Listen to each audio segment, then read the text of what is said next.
Good afternoon, everyone. Thank you for coming today to the press conference. My name is Maureen Rush.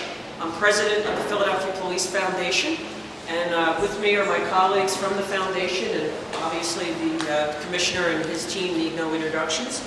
Today we're here for another monumental event. Let me tell you a little bit about the Police Foundation. The Police Foundation is a 501c3 not-for-profit group that was formed in 1999 by a group of civic leaders, and the sole purpose of the Police Foundation is to solicit and through grants and through contributions throughout the Delaware Valley region here, to get contributions that can in turn be turned into the Philadelphia Police Department at the discretion of programs that the Police Commissioner Ramsey here and his team need to have accomplished. About a year ago, the Foundation embarked on a strategic planning exercise led by Lee Gainey, who's right here. Lee has brought us through a great process, and as a result of that process, we created what is called the Case for Support. And in the Case for Support, there are about 10 programs that the Police Commissioner has identified as strategic programs that he would like to implement for the Philadelphia Police Department. So today, we are going to, and by the way, some of those are educational issues. We are working with the Mounted Patrol for equipment, vests for the police officers, segways, bicycles, you name it. In the Case for Support today, what we're going to talk about is a very important issue that the Commissioner will elaborate more on. But the issue in the Case for Support today is around electronic equipment, recording equipment for all of the police detective divisions.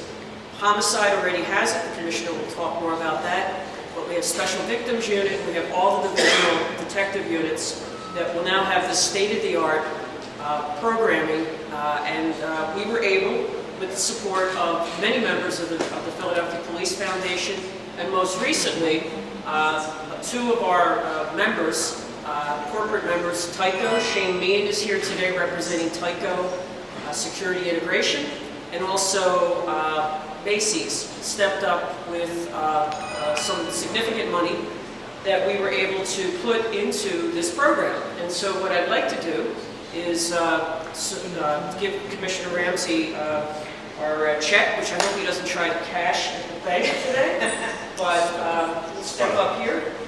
And this is $84,780, and this represents the amount of money necessary to do the entire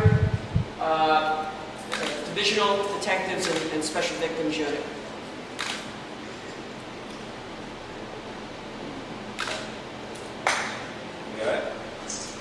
And at this point, Commissioner Ramsey will give us a little more about what this program is about.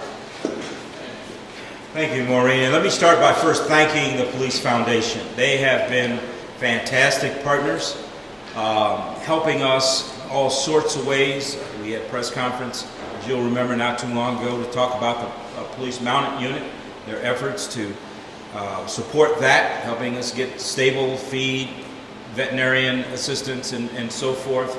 Segways that you see down in the Center City in particular, those are all funded by the Police Foundation. So this is just one more thing that the foundation is doing.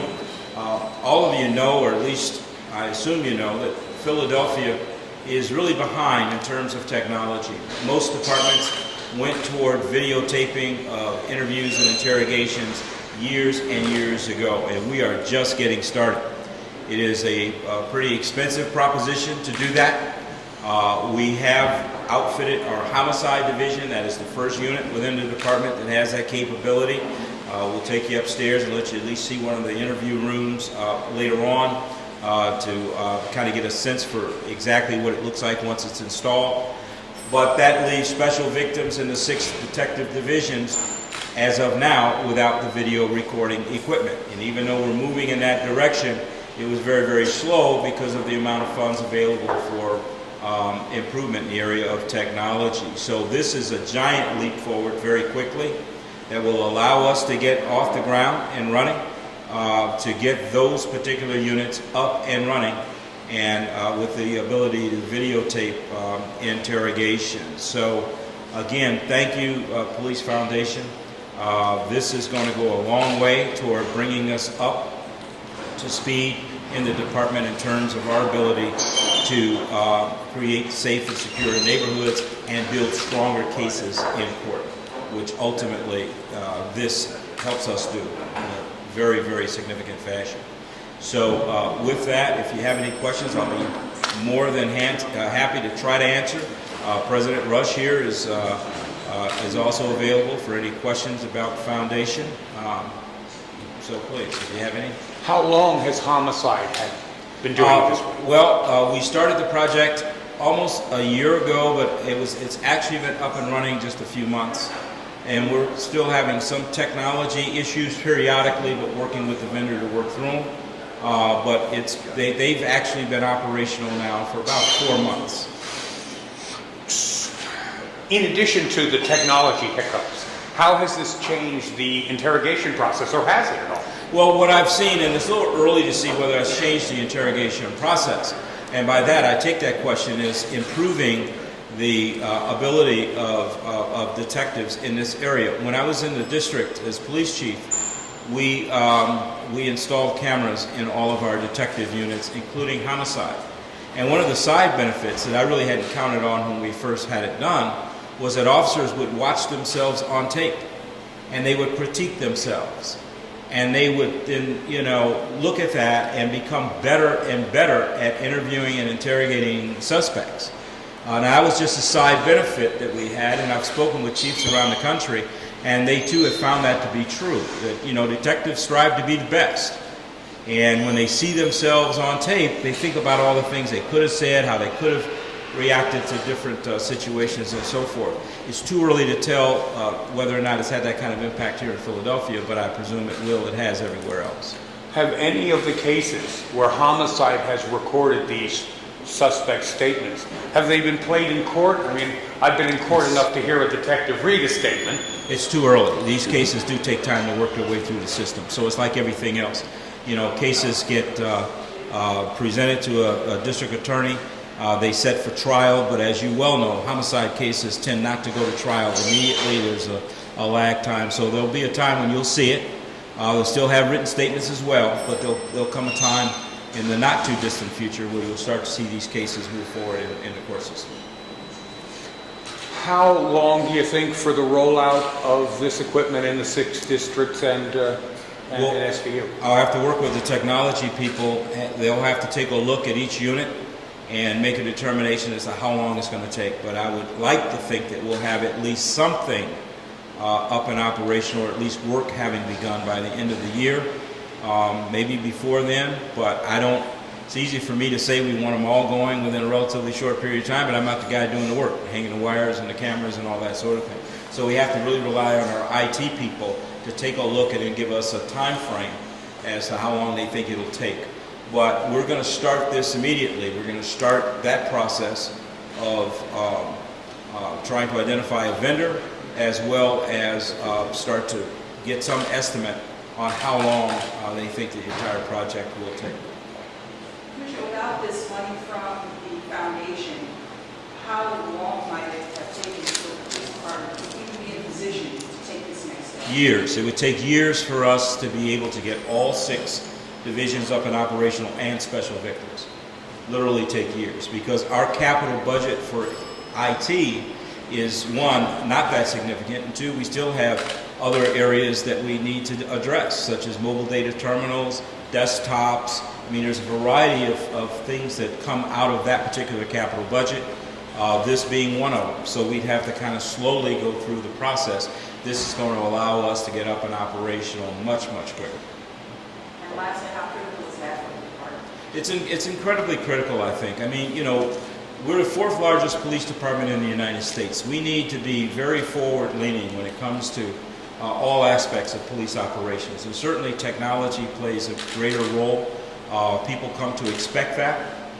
It helps to solidify our cases. It really protects the detectives and the officers that are involved. So when people can see for themselves exactly what took place, during that period of time a person is being questioned around a particular crime.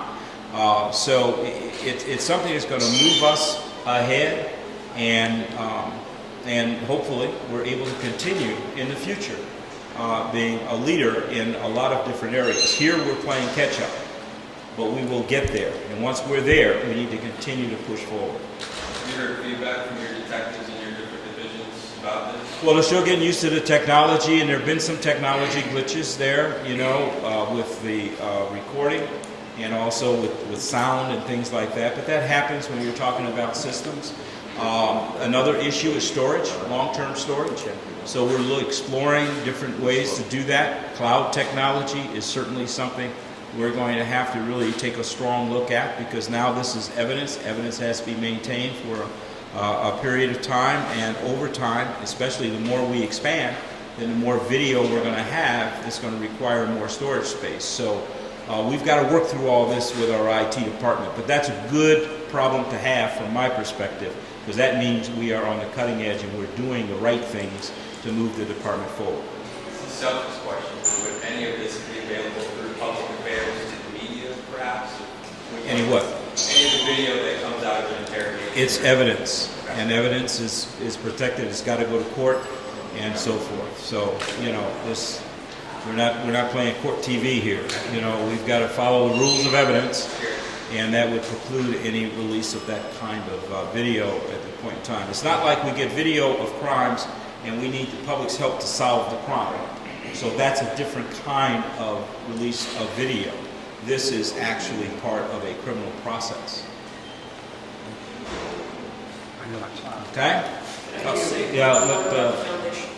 So this is another example of where the community can support the Philadelphia Police. And as the Commissioner said, there are many, many issues today, tomorrow, in the future where they're going to need funding that is not currently in the operating or the capital budget provided by the City of Philadelphia. So anyone interested in being part of the solution to some of these issues can help the police department through the Philadelphia Police Foundation by sending money to the Philadelphia Police Foundation. Our website is www.philadelphiapolicefoundation.org, and it is a tax deduction, and it will absolutely enhance the safety and security of the citizens of Philadelphia as well as visitors to the city of Philadelphia. So thank you very much for covering the story.